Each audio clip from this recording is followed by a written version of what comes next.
This is Robin on the Road, your concierge for all things travel.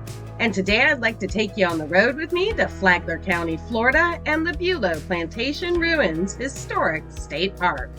Pack your bags, let's go. In the 1830s, Bulow was one of 12 sugar plantations that will line the East Coast from St. Augustine to Cape Canaveral. 14,000 years ago, the land that Bulow sits on was home to the indigenous people, the Timucuan. In 1513, the arrival of the Spanish, due to war and disease, will wipe out these indigenous people. The British, meanwhile, will move the Creek, Wall, and Yamasee tribes out of Georgia, and they will reform in Florida and become known as the Seminole Indian Nation. In 1812, James Russell, a Bohemian planter, will move his family and slaves to the coast of Florida aboard the schooner the Perseverance. Once he arrives, he will trade the ship to the Spanish for a tract of land that's about 4,000 acres. He will build a home there called the Good Retreat and engage in sugar production. He will sell the property in 1821, the same year Florida becomes a state, to Charles Wilhelm Bulow of South Carolina. Charles was born in 1778 and will pass in 1823 from yellow fever at the age of 44. His son, John Joachim Bulow, will inherit the land at the age of 17 and turn it into one of the largest sugar mills in the area. Today, there are only the ruins of the plantation house, but it had been built in the 1820s, was 2.5 stories high, and was a 62 by 42 foot home with a wraparound porch and 2 separate kitchens. The bottom floor would be covered in Coquina stucco. Coquina rock is formed by layers of Coquina clamshells and sand. The clams had been consumed for thousands of years and there were piles of them around. Hardening over time, they will form a type of limestone. The rock will be used to create the Castillo de San Marcos, the St. Augustine fort, as well as fireplaces, wells, and sugar mills. Easier to work with than other rocks, it will harden when exposed to the air. The coquina also acts as a type of water filtration for the many aquifers in Florida. The plantation will also produce rice, cotton, corn, indigo, and turpentine. Maintaining all of these crops was the life of the slave. Bulow had about 200 slaves. And while you can say that the life of any slave would be horrible, a rice and sugar plantation would be a form of slavery that is incomprehensible for us nowadays. 40 slave cabins formed a semicircle around the plantation home. Stables and kitchen were within this arc.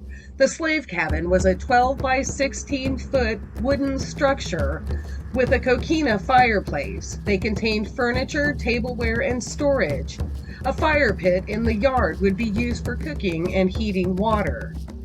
Archaeology is ongoing, and the stones you see here were part of the cabin. Indigo was produced at the plantation. Blue was a very challenging color at the time, and that made it extremely valuable.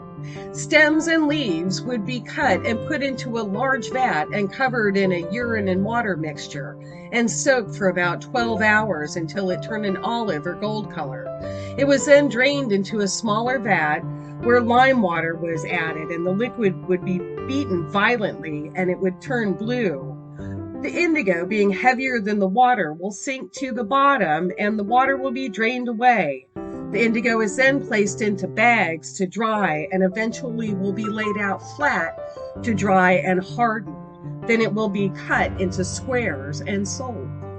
A local Boy Scout troop has created a replica. Products would be placed on flatboats and hauled to the Halifax River and then south to Ponce Inlet, located around Daytona Beach. From there, they would be loaded onto schooners and transported up and down the East Coast and to the Caribbean. Canoes and skiffs will also be launched from here for hunting and fishing. Today, these boat slips survive because of a reinforced embankment made out of the bottles from the adult beverages that will be served at the plantation home. John Bulow would be considered a naturalist, and due to this, John James Audubon will visit Bulow Plantation in 1832. The two men will take off in canoes and skiffs up and down the canals of Florida looking for new bird species. Audubon will also hike 14 miles to the next plantation. He will paint the greater yellow legs, and in the background we can see the Bulow Plantation and the slaves' home. This is the best rendering we have of how it looked at the time. As you walk down the path toward the sugar mill ruins, notice the pine trees along the way. They bear the scars and even the tools from the turpentine production that occurred here. Also, the National Park Service comes in and does controlled burns in order to prevent large fires, but this also creates a healthy habitat for the local flora and fauna. By 1831, steam powers sugar mills, and out of his 6,675 acres, Bulow will plant 1,000 with sugarcane.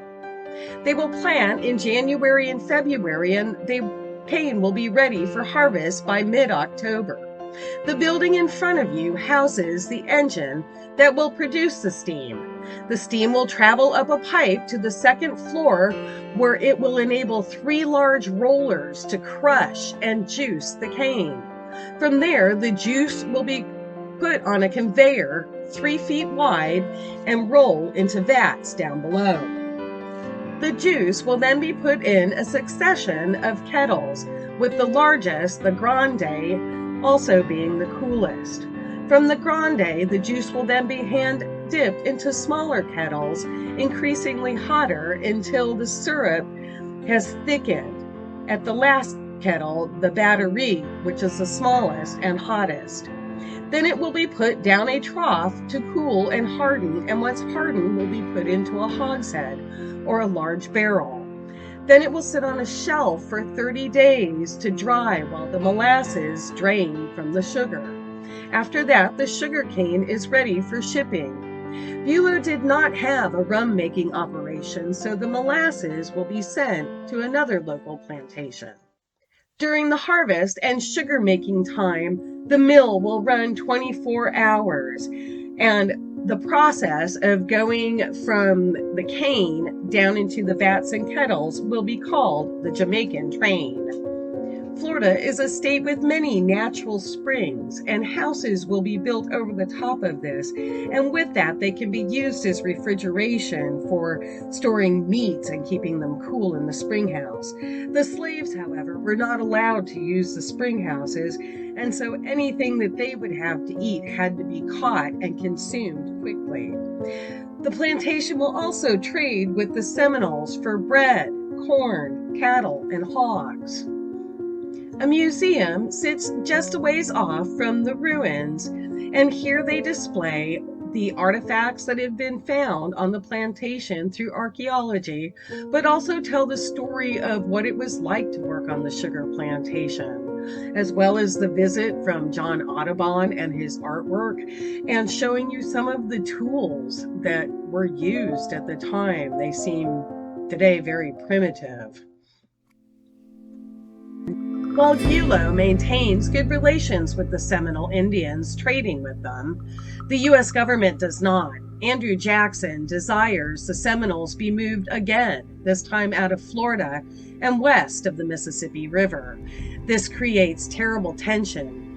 Bulow himself will actually fire upon the American troops, and for this he will be arrested, and his home will become a fort. The commander decides that it's too dangerous to stay and will move all the occupants to St. Augustine. It said they could see the lights from the fires as the plantations were burned. This is the beginning of the Seminole War. All of this is too much for John Bulow, and he will pass away at the age of 36. Bulow Plantation Ruins Historic State Park lies within the larger boundary of the Bulow Creek Park. and is one of 11 sugar plantation sites. There is a 6.8-mile walking trail from the Bulow ruins to the Fairchild Oak, named for David Fairchild, who will introduce over 200,000 fruits, vegetables, and grain species to the United States. The oak stands 70 feet tall with a limb spread of 300 feet and is thought to be 400 to 500 years old. It has survived hurricanes, fires, wars, and most importantly, us. The live oakers were a group of Europeans in the 1770s who will decimate the woods off Florida coast, shipping the wood back to Europe. Somehow the oak survives. There used to be a home, the Harwood House and Settlement, that once stood here, but that is also gone. There is also the Wahlin Trail, a shorter loop around the Coquina Springs, and a 13.1-mile canoe trail, which is accessible from the ruins. Canoes can be rented here in the summer. Just watch out for the wildlife. The old beach road is also part of the site, and you can see where it went across the marsh. Things to know before you go. Bulow Plantation Ruins Historic State Park is a national gold medal winner, America's first two-time winner. It's open 9 to 5 Thursday through Monday, closed Tuesday and Wednesday. Winter hours may be different, so check before you go. There's a small entrance fee to get into the park. There's a pavilion, grills, and picnic tables provided. It is located off Old Kings Road in Flagler Beach. I will provide an address in my description. This park has been called Prehistoric Florida, and while I'm not sure about that, it is a wonderful look at preserved Florida wilds. There's no relic collecting, pets are permitted on a leash. The walk to the ruins is very easy, paths are well marked, and there's nothing uphill. The mill has recorded information, but only one of these was working when I was there. I highly recommend a trip to Bulow Plantation Ruins Historic State Park.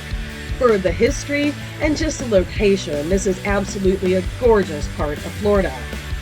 At the time of my visit, part of the Bulow Woods Trail were closed due to damage that it received during the hurricane. For this on-the-road trip, I chose to stay at the Best Western Plus. It was clean, quiet, and had an excellent breakfast.